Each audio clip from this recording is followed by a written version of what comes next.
আয়োজিত এই বিশাল সমাবেশ, এই সমাবেশ আর কিছুক্ষণের মধ্যেই সালাতুল আসরের নামাজের পর আমরা আনুষ্ঠানিকভাবে আমাদের কর্মসূচি শুরু করতে চাই। আজকের কর্মসূচি মূলত আমাদের প্রান্তীয় মাধ্যমে বাংলাদেশকে একটি মানবিক রাষ্ট্রে পরিণত করার লক্ষ্যে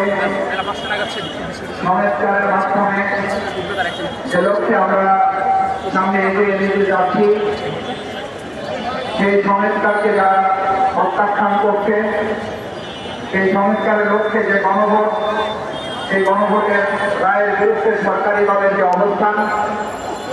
গণভোটের রায়ের বিরুদ্ধে সরকারিভাবে এই অবস্থানের প্রেক্ষাপটে তার প্রতিবাদী এবং গণনায় অবিলম্বে বাস্তবায়নের দাবিতে আজকে 11 দল আয়োজিত এই সমাবেশে আর কিছুক্ষণের মধ্যেই আমাদের সম্মানিত 11 দলের শীর্ষ নেতৃবৃন্দ এখানে উপস্থিত হবেন, জাতীয় গুরুত্বপূর্ণ বক্তব্য রাখবেন। আপনারা জানেন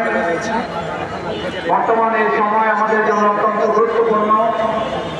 জুলাই সনদের ভিত্তিতে, গণরায়ের ভিত্তিতে, গণভোটের রায়ের ভিত্তিতে আমাদের দেশের মানুষ এখানে 69% জনগণ আমাদের এই বিচার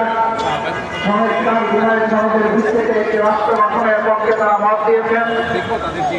সেই গণরায়কে প্রত্যাখ্যান করে যারা